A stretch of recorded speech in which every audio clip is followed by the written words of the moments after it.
She's a Mona Lisa. Everyone's lining up to see her. She's a Mona Lisa. Everyone's lining up to see her. There must be something about her features. You'll find her beauty goes much deeper once you get to meet her. Hey guys, welcome back to my channel. My name is Anna. I hope that you're having an amazing day. So, as you can tell by the title of this video, I wanted to give you guys some of my tips on how to survive your first month here in Korea, specifically in this springtime. And this is going to become a series, so each season, so anticipate like a year's worth of this each season. I'm going to do another video where I talk about surviving just that first month depending on when you arrive here in South Korea. But if this is something that you're interested in, definitely please keep on watching.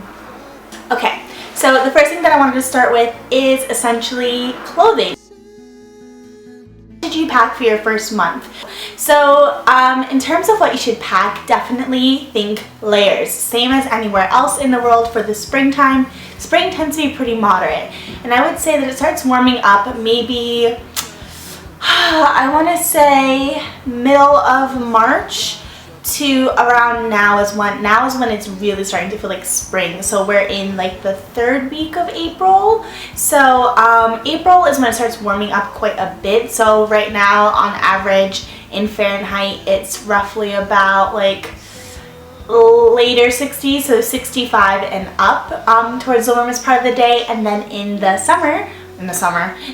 morning it is about like 48 to 50 degrees, so it's like a light jacket weather. And something that you'll see a lot of Korean people wearing are trench coats. So if you are happen to be moving here, then I would definitely try investing in a trench coat. So not only that you'll blend in, but it's just like the perfect layer to add on top of things. Another thing that I find myself grabbing a lot is a jean jacket. So if you have one of those, it's definitely worth the wait. I know that these tend to weigh quite a lot in luggage, and if that's something that you're worried about, I know, but a jean jacket is going to just help you with so much. So if you're moving here, it's going to help you in the cooler summer nights and mornings, in the springtime when you need to layer up. So a jean jacket is a must, a lighter jacket. So whether it is a trench coat or just a lighter layer in general, you're going to want to layer up, because if you try to go out in like a t-shirt or a thin top, you are going to be chilly in the mornings. But by mid-afternoon, it's pretty warm. I mean, I'm from the East Coast, so to me that's pretty standard spring weather, but in mid-March it's still kind of chilly, and I was still grabbing my like lighter winter jacket because it would get to roughly maybe 50 degrees, and then the low was somewhere in the high 30s, and this is all in Fahrenheit, by the way. It's maybe 17 degrees in Celsius. Sorry y'all, I don't look at Celsius, but yeah. Another thing that you'll want to pack is some skirts and capri pants, because it does get warm. You can, you know, still wear long pants, but you'll just tend to see a lot of people wearing like these capri pants. I'll have a overview of what I'm talking about. And I tend to wear a lot of midi skirts. Midi skirts are really popular, and personally they're one of my favorite silhouettes. So even today I am wearing a midi skirt and just a top, and I mean I went to work, but I would still wear this like on a regular day-to-day basis. So just lots of layers, t-shirts, light sweaters, jean jackets, lighter jackets. Just think about being able to put on and take off, and you'll be solid.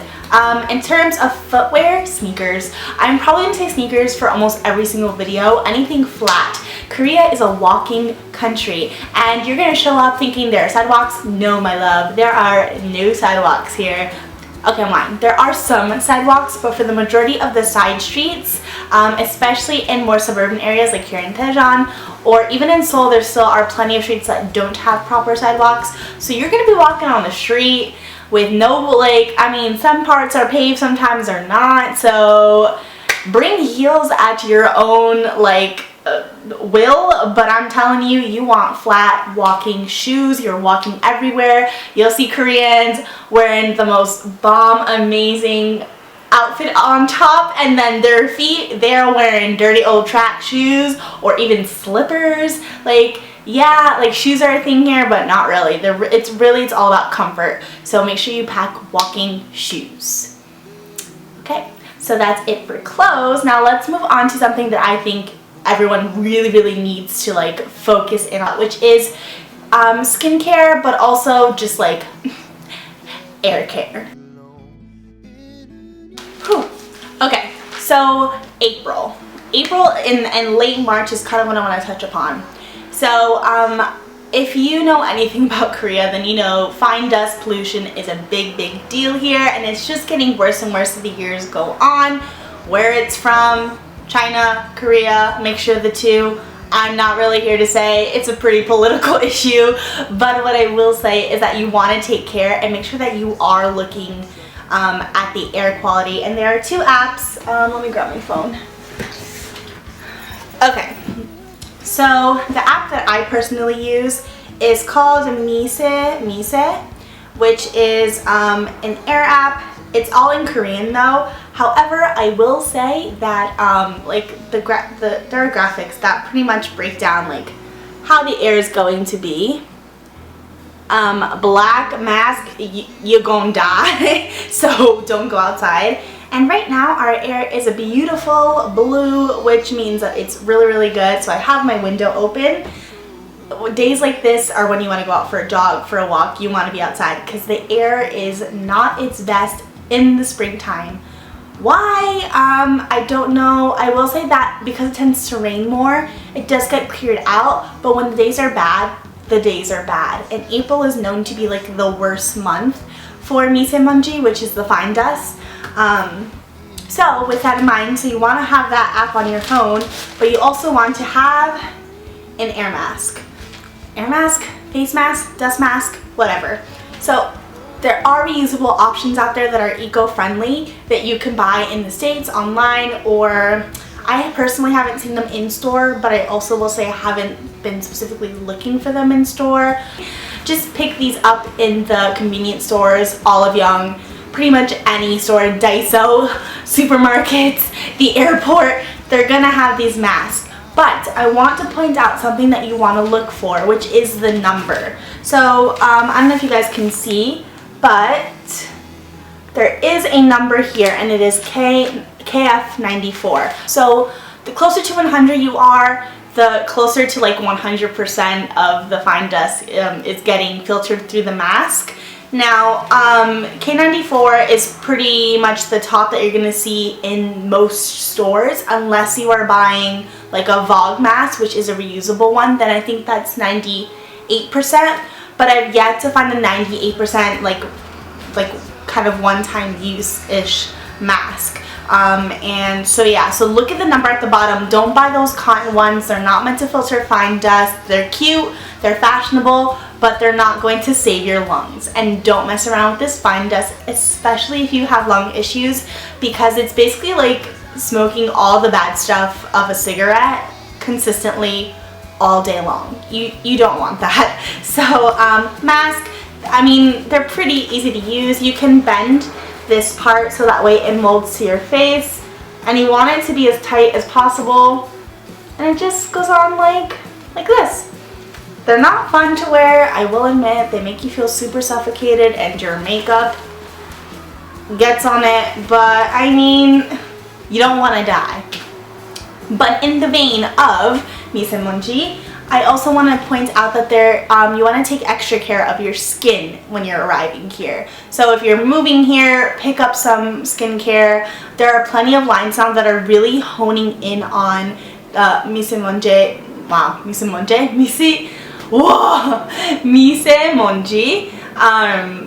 like protection.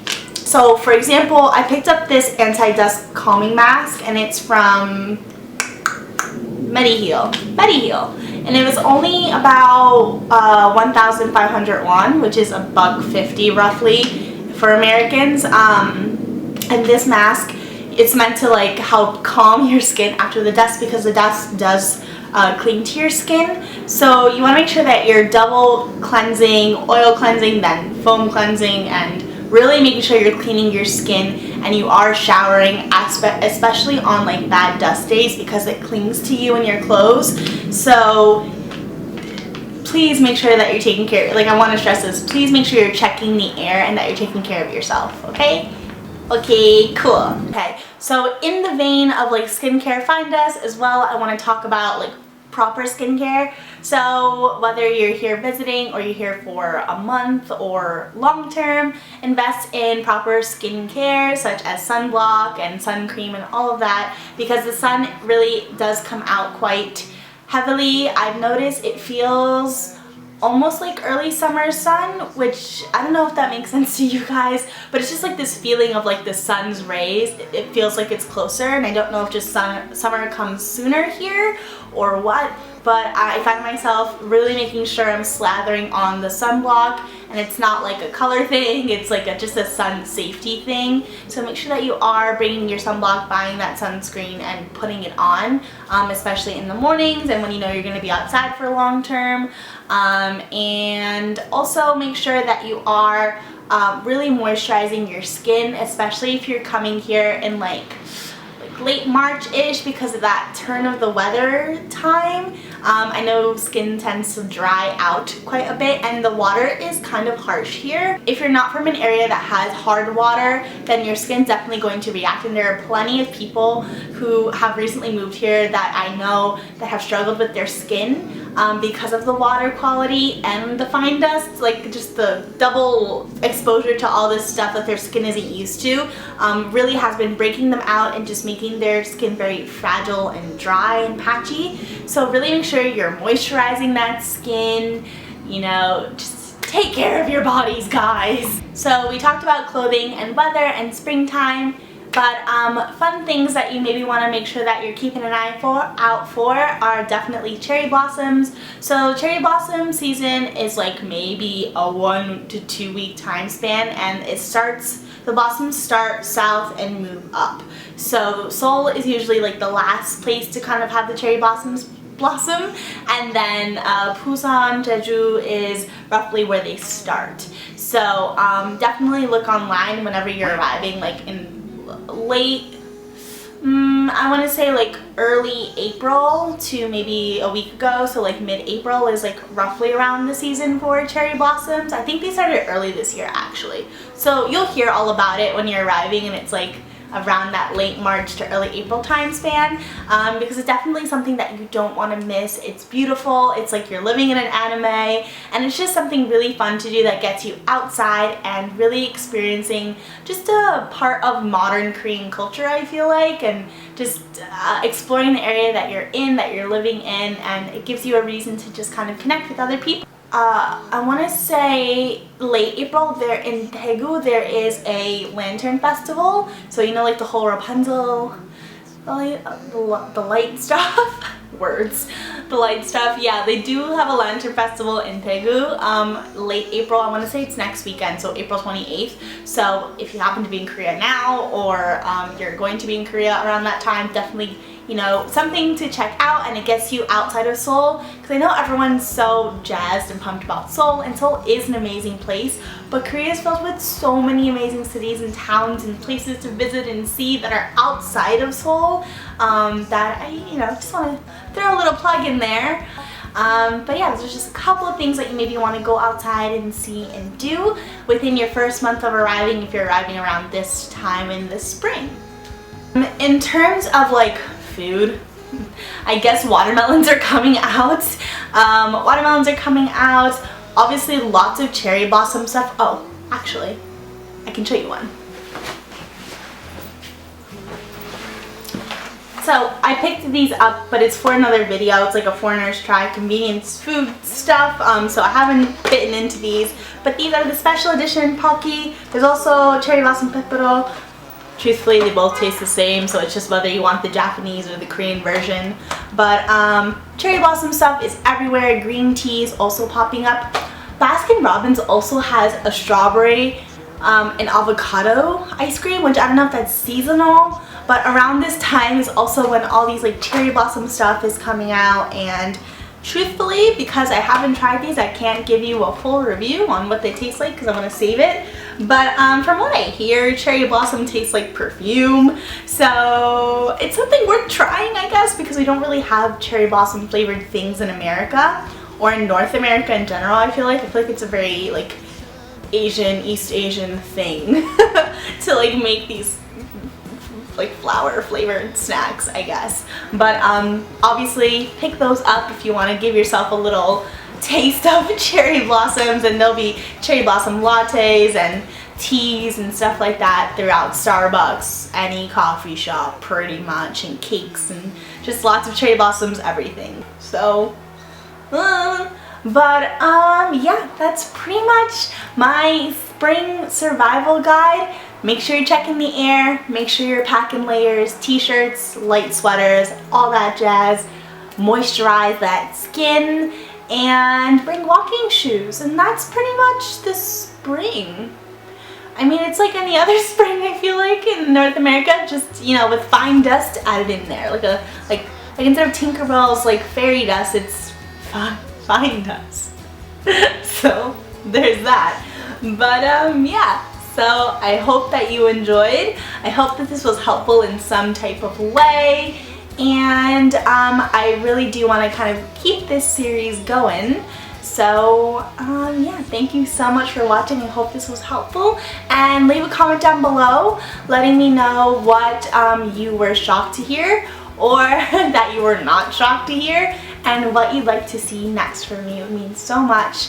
And thank you so much for watching, and I'll see you guys in my next one. Bye!